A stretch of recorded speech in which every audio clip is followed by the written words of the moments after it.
motema ba Congolais. Na signaler loko moko. Biso tozala ba Congo.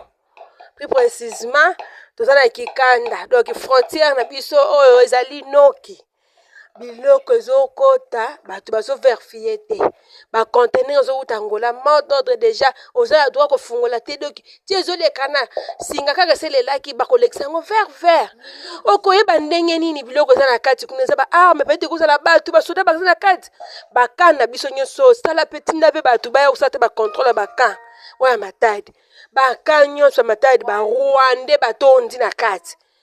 Basi ba Rwanda bakoma ofinga basi ba Congolais même na pompe bose la bakoma bana misala biso papa mais makamole sa mapi na bakancha bakan la ndela makambo nyonso ba très bazebele ezaka kuna likolo te ba kizo kitatina se awa na ba frontière nyonso ba Congo biloko zokota mais awa kuna loko soza la Congo po ikata kuna ba verifiaka mais oyo ko uta kuna conteneur fermé moto de uti de likolo muta simba te Atayo moko vraiment. Voilà, mesdames et messieurs, bonjour, bonsoir, ça dépend de l'heure à laquelle vous nous suivez de partout.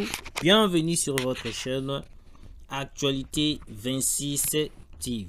Voilà, nous sommes là une fois de plus pour vous informer la situation dans République démocratique du Congo, mesdames et messieurs. Comme vous le savez, Makambo et Kotambo Makasi. Nous avons eu à dénoncer la complicité de l'Angola. Une fois de plus, nous venons pour vous informer, pour vous dire la vérité au Nini et Kolekana République démocratique du Congo. Ndengi Bouébi Bandekonanga. Une complicité de la communauté internationale vis-à-vis de la République démocratique du Congo. Parce qu'ils ont compris la République démocratique du Congo. Na lire auto Kendenango, nous risquons d'être grande puissance. Bazu ba créer les biso, ba stratégie moko ya mabe, ba créer les biso, ba stratégie moko ya molili pour déstabiliser la RDC. Mesdames et messieurs, Joao Lourenço, le président de l'Angola, un hypocrite tout fait, une personne, oyo wapi, et pas na biso akoloba kenote, tozali ensemble, mais tant à pesa mo Congo, il est là en train de clouer la RDC.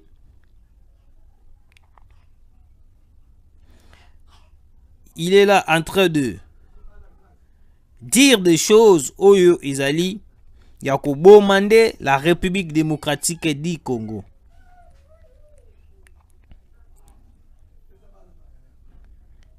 Bande Konangai Bido Bokolanda Biso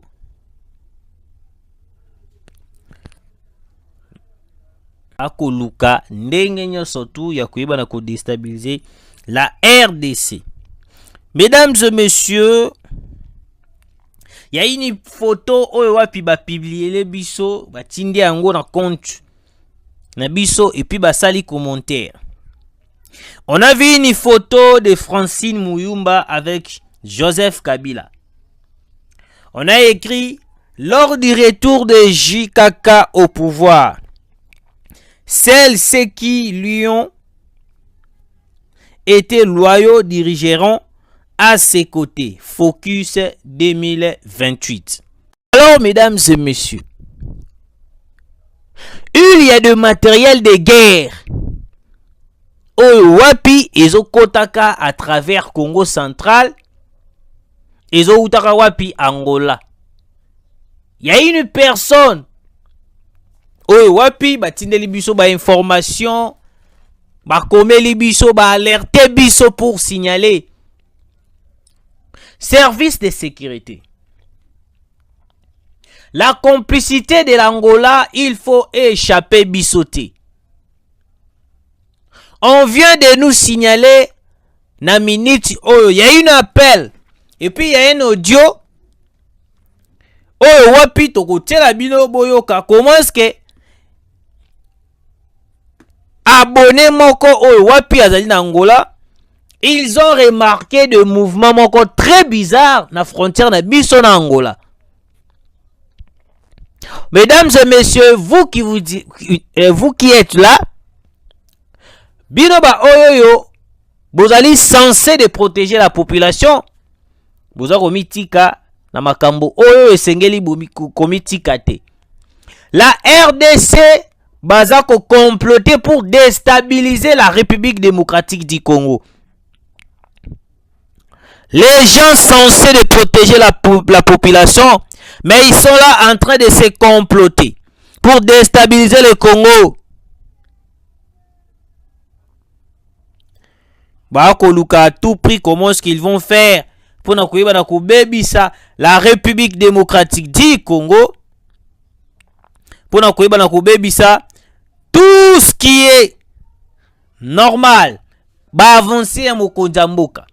Mesdames et messieurs, au moment où je vous parle, interpellation, il y a ex-chef, il y a Aner, Oyowapi, Ayebanaki qui participer dans le coup pour faire avancer bato oyo bako luka ko déstabiliser la RDC, bato oyo bako luka ke Congo e bana ko sala shit, Congo e bana ko la perdu, Congo e bana ko kweya.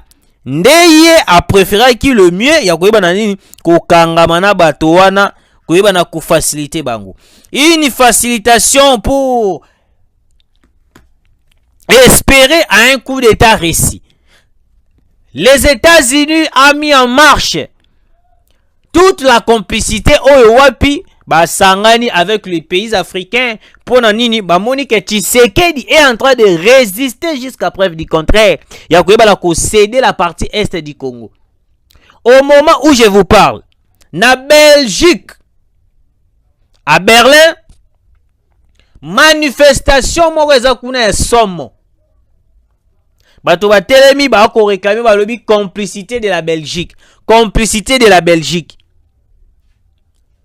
Nous devons continuer à dénoncer la complicité de la Belgique. Parce que la Belgique, et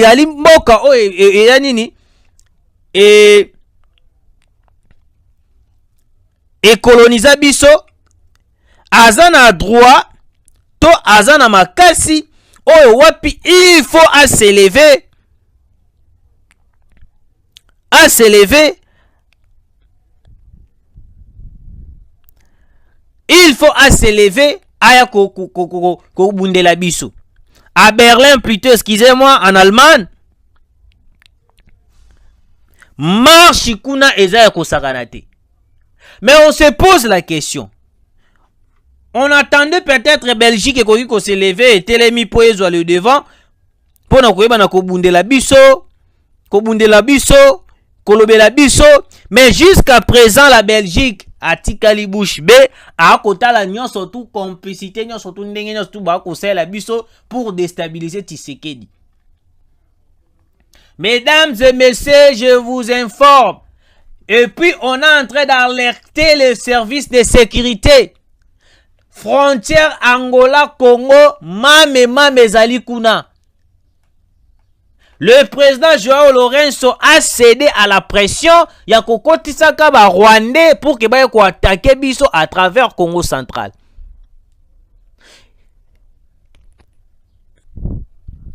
Donc ceux qui te baisser les bras, nous allons voir, nous allons être très surpris.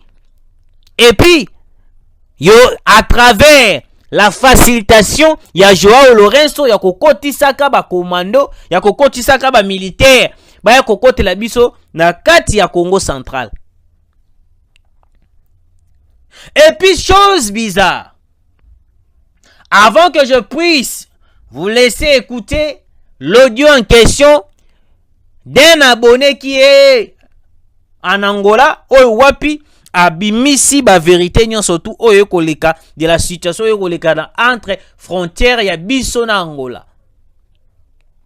Il y a des opérations commando oyo zolingi salama pona koya ko libérer bato nyon surtout o bazali pour Kagame.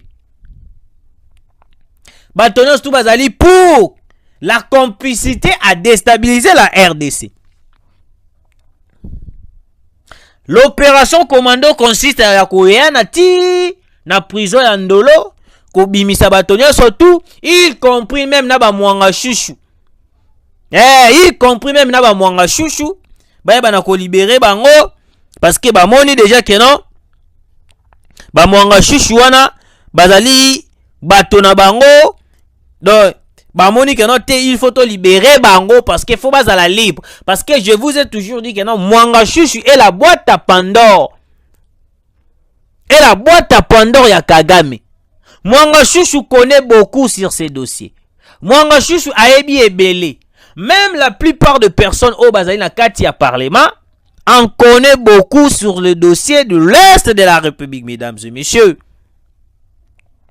Il ne faut pas totika makambo oyo ebala ko kende lokola ndeti to ko rêver, parce que vous avez vu comment on a été surpris avec Christian Malanga na kokota na ya kokota à travers Brazzaville. Alors les lopé ceux qui totiki lisusu Angola, nous allons être surpris, mesdames et messieurs.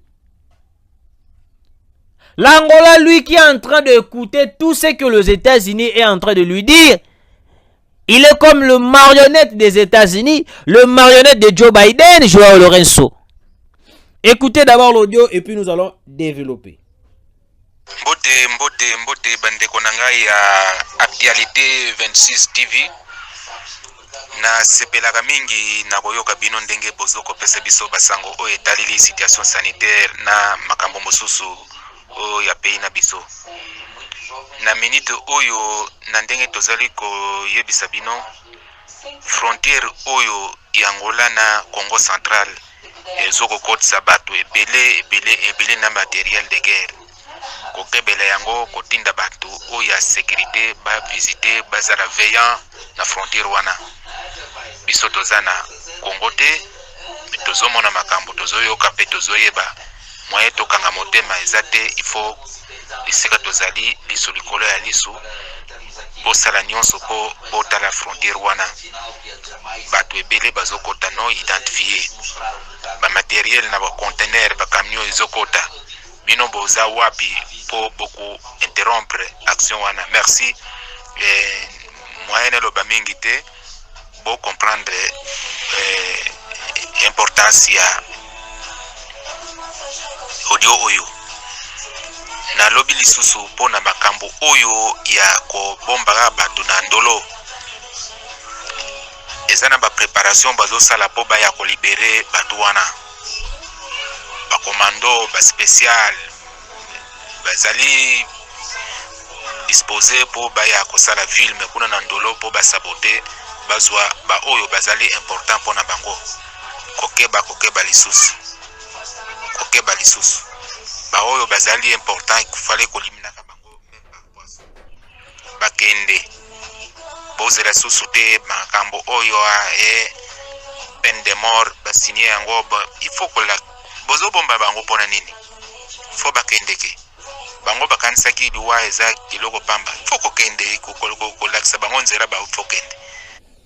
Alors, mesdames et messieurs, frontière Angola-Congo, Angola-RDC, plutôt, excusez-moi, il y a de matériel de guerre. Oh, wapi et kokota. Quel est le rôle il y a de matériel de guerre wana oh yenge kokota? Et kokota. N'est-ce pas, on vous avait dit que non? Boni ndenge nini Joao Lorenzo autanaki ko céder na pression ya États-Unis ya kokotisa kanani kokotisa ba RDF ba M23 à travers Angola baya kokota na Congo Central, et puis tango ba kokota na Congo Central ba continue ba matériel de guerre tango ba kokota na ba matériel de guerre, ce par là ils vont attaquer Congo Central. Pour Congo Central. C'est ça l'idée maintenant des États-Unis, de la communauté internationale pour la RDC. Il ne faut pas continuer à baisser le bras. Il ne faut pas tout continuer à côté la namis. Parce que au moment où je vous parle, un réseau de personnes, un réseau de mafieux, des gens au web qu'on préparer, qu'on déstabiliser, Tshisekedi, dévoilé. Dans ces réseaux, nous avons vu Joao Lorenzo, Sassou Nguesso, Christian Malanga à l'intérieur, Fridolin Ambongo. Un réseau de prédateurs à haut niveau basangani pour assassiner Tshisekedi. Bande konabiso boza na Congo Brazzaville. Bande konabiso bozali na Angola. C'est le moment de dénoncer. C'est le moment de dire nyon surtout oboko mona na ba pays wana ekoleka. Parce que soki boko kanga matoi boko kanga misu.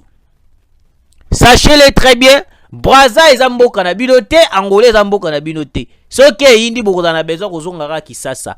Boko na besoin kozonga la RDC. La complicité de Joao Lorenzo, je vous avais dit, je vous le répète encore une fois de plus, Joao Lorenzo est le marionnette de la communauté internationale. Azan a mot à dire devant la communauté internationale, Joao Lorenzo. Le seul pays où peut-être a commis qu'on s'est imposé à la communauté internationale, c'est le Burundi. Burundi, il est en train de s'imposer à la communauté internationale. À côté de Joe Biden, parce que Joe Biden aujourd'hui, c'est lui qui est en train d'imposer aux pays africains qu'il y a beaucoup salaboy, alors que c'est contraire à la Russie et à la Chine. La Russie vient par la grande porte, la Chine vient par la grande porte. Mais contrairement aux États-Unis et à la France, ils sont là en train d'imposer des instructions dans les pays africains. Nous avons dit que nous avons minéraux dans les pays. Vous avez écouté l'audio. On a dénoncé une complicité de haut niveau à Joao Lorenzo. Ndenge nini ba matériel de guerre ekoki kokota et ou tangolé kota ka RDC. Et puis to ko be ba service de sécurité. Ba gens ya DGM o bazala la frontière na biso. Bazali bato ya nani? Ba gens ya DGM o ba surveiller la frontière na biso ya Angola. Entre biso na Angola, bazali bato ya nani? Bazali bato ya Kabila, to bazali bato ya régime présent ya Félix Antoine Tshisekedi. Parce que ceux qui bazali bato ya régime ya Tshisekedi, là je doute fort. Là je vous ai dit, je doute fort, mesdames et messieurs. Je ne crois pas que nos bateaux bazali ba Congolais de père et de mère. O bali ko sécuriser frontière na biso na Angola. Je pense que ce sont des étrangers. Je pense que ce sont des gens au bazali qui sous règne ya opération, sous règne ya régime ya Hippolyte Kanambe Kazemere. Parce qu'on ne peut pas croire que non l'Angola a kokota ba matériel de guerre et que batu ya déjà wana bazali la frontière ya Angola ba vandi ba conserver, ou soit ils sont corrompus, ou soit baza ko participer na ko déstabiliser Tshisekedi. Mesdames et messieurs, je fais appel à tous les Congolais de l'Angola. Il faut soutenir le président de la République, Félix Antoine Tshisekedi. Comment nous allons soutenir le président de la République? Il faut dénoncer acte Joao Lorenzo a créé pour déstabiliser Tshisekedi. Quels sont les actes de Joao Lorenzo? Joao Lorenzo vient d'accepter l'accord entre l'Angola et les États-Unis. L'accord Yanin. Bandimi ko cédé na pression aux États-Unis. Yako kotisaka ba Rwandais, yako kotisaka ba RDF, ba M23 pour venir attaquer Congo central.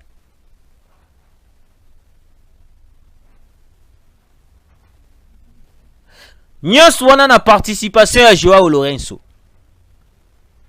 Nous avons deux pays qui est en train de nous créer des problèmes. Congo Brazzaville, l'Angola. Les deux pays phares, oh, wapi bakomi ko faciliter infiltration pour venir tuer Tshisekedi. On pensait peut-être que non, avec l'Angola, ça va être différent. Au contraire, c'est le même film qui est en train de se répéter. C'est le même film qui est en train de se répéter. Le lundi, mesdames et messieurs, Bissonios tout lundi, marche devant l'ambassade ya Russie. Marche devant l'ambassade ya Chine. Il faut au benga, bah russe, il faut pousser le président de la République cette fois-ci. Nous irons dans l'ambassade ya Russie. Et puis, après avoir causé en ambassade de Russie, nous allons demander à Poutine de venir nous aider. Parce que les États-Unis sont complices de tout ce qui se passe à l'est du Congo. Mesdames et messieurs, une complicité de haut niveau oyo wapi ko lekana na mboka na biso bato wana ba ko luka ndenge nini ya ko déstabiliser le Congo. Batouala bako luka ndenge nini ko déstabiliser la RDC. Joao Lorenzo a trouvé bon de céder à la pression des États-Unis. Pourquoi? Parce que lui-même, Bokondinaye est allé protégé par les Américains. C'est pour cela que vous avez remarqué, il a cédé à la pression des États-Unis. Ok, nous allons vous lire l'information. Parce que Awawa, Mabe, Ezama Kassi, mesdames et messieurs. Mesdames et messieurs, je vous dis, Moka, Mabeza Makas. Mabeza Makas. Après l'échec de Christian Malanga avec comme base arrière Congo-Brazzaville, plusieurs RDF ont atterri en Angola. Selon une source, ces criminels vont passer par le Congo central, destination Kin, afin de saboter les institutions. L'Angola aurait cédé à la pression des États-Unis. Plusieurs RDF ont atterri en Angola. Cela veut dire quoi? Il y a de M23 bayaki bakiti wapi na Angola. Il y a des Rwandais oyo wapi bako bomana est du Congo baye a bakiti wapi na Angola. Bauti depuis Kigali bakiti wapi na Angola. Tango bakiti na Angola, ils ont commencé à traverser vers Congo central. C'est pour cela vous avez vu na audio otouti koyo kisabino ndenge nini un abonné avandi na Angola, il nous a envoyé un message, un audio ya ko confirmer biso que non ba matériel de guerre ils ont kokota na kati ya frontière na biso. Maintenant nous appelons au service de sécurité. Baja et DG Moussala na bango nini. Tokani ce qui peut-être baja et DG Mouana bazali mieux placé. Ya koyeba na kolandela nyonso tu oyo koleka na République démocratique du Congo. Mais on a vite compris que non c'est... Alors, mesdames et messieurs, Tokozilabino, un abonné oyo wapi akoyeba na ko éclaircir opinion publique, akoyeba na ko éclaircir. Bonjour Ndeko. Allô? Oui, bonjour Ndeko. Bonjour Ndeko Nangai, na sepeli mingi. Ok, vous êtes en direct sur notre émission et puis sur la chaîne Actualité 26 TV. Est-ce que Okoki ko expliquer moi muke ba congolais pour baye ba baza na idée par rapport ya oyezo leka entre frontières na biso Angola et puis na RDC? Bandeko Nangai na banzi na betile bino déjà lisolo wana eza déjà na audio wana indeli bino. Oui. Na zui soso assurance na audio mososo na dindeli bino na transféré yango. Oui. Donc mutu atindi audio na zui yango na transféré soso na ba chaîne wana oyo etali makambo oyo ba oyo bakoki kozala vraiment visé. Oui. Basala keba na likambo oyo nyonso tozokomona na frontière wana ya ba Congo disons Congo central. Yeah. Bamituka ezokota ezokota bacontener ezokota basi basoda mosusu bazoloba bino bokotikala kozala susu bato ya malonga te bokotikala kozala susu importante bokozala basali na biso alors epesi biso basi makambo wana bato bazokotela mosusu no identifie bazokotela bacontener moye bafungula yango eza te ezoleka ezokende wapi bino boza wapi mpo bacontener wana ezoleka yebake ere ekozala susu te na este mpo bowela makambo etali ere économique sikoyo balingi bayembembe pili ya kisasa bare pili ya bandari yango wana na esengi na bino kozala vigilant très vigilant po boyeba ndenge nini bino bokokontrakare ba action wana nyonso. Merci Nalandi po nyonso na lobaki yango deja lokola tozala eleki na poli korapele bino ke nyonso na lobaki ezali kaka. Ok, alors excusez-nous un peu Ndeko, est-ce que par rapport au mouvement qu'on a en Angola, ils sont paisibles, ils sont paisibles. Ok, non, même si je suis pas congolais, ils sont en côté, j'espère. Bazolandela biso mwana motango bazokanga surtout baoyo baza bango nyonso bachaine surtout destination kaka kuna na Congo. Alors nazolobela yango na se mpo nalingi te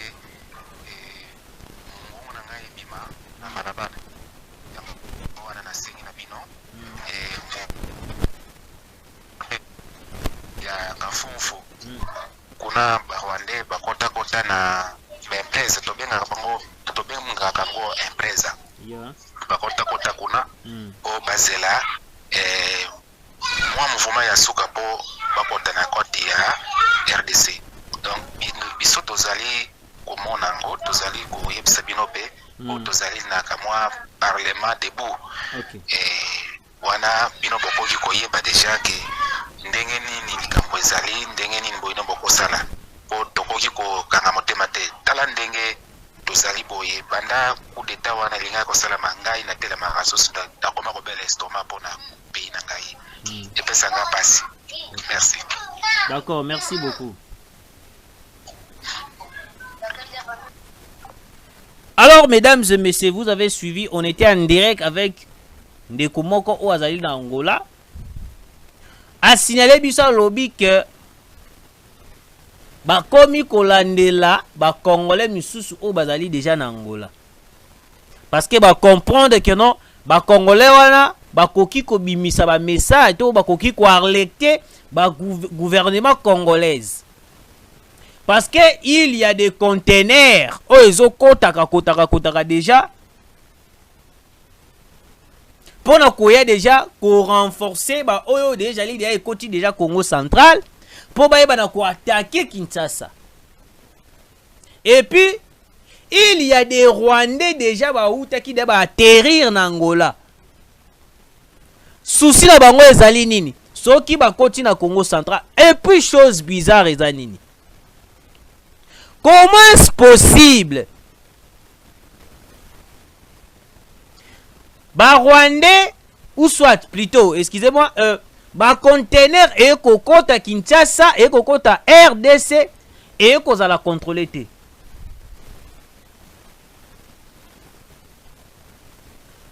Ba marchandise nyonso. Oye kokotaka et kokotaka. Po ekota Congo et kozala contrôler te. Mais tout ce qui est marchandise, oh, ils kota Rwanda et kota Angola et qu'on la contrôler. C'est bizarre. C'est bizarre, je vous dis. Quand je vous dis que non, la DGM, oh yo ko sala mosala kuna na frontière na biso na Angola, ils allaient complice pour na koyeba na ko assassiner Tshisekedi. Mesdames et messieurs, Tshisekedi, il est loin de Dieu. Quels que soient les complots au Bako fournis contre Tshisekedi, ça sera nul le sang de feu. Mais nous devons être très prudents parce que l'Angola a été d'accord devant les États-Unis ya koyeba la ko faciliter ba Rwandais ba côté la biso à travers Congo central. Au moment où je vous parle, déjà dans Congo central, il y a des Rwandais. Je vous le confirme, il y a des Rwandais au Congo central. Oyo wapi bandimi kotika ba Rwandais ba kota bandimi kotika ba matériel de guerre kota. À la fin des comptes, nini baeba na ko attaquer Kinshasa parce qu'ils ont compris que non, l'attaque il y a coup d'état ya Christian Malanga a été trop faible. Kagame a mis des moyens, la communauté internationale, les États-Unis ont mis des moyens jusqu'à ce que ya koyeba na ko corrompre même Angola pour na ko faire céder aïbana kondima na oignon surtout la République démocratique du Congo ba sala eba sala. Vous voyez aujourd'hui nous sommes face à un complot de haut niveau où wapi plusieurs états et kolukila la RDC. Mesdames et messieurs, nous devons être prudents. La RDC auto komona leloyo. Il faut toyeba la cause à la prudent, mesdames et messieurs. Il faut toyeba la cause à la prudent, mesdames et messieurs. Il faut toyeba la cause à la prudent. Parce que Joao Lorenzo a déjà créé les stratégies, créé de manière où nini ya koyeba na ko déstabiliser Tshisekedi. Mais ko simbate.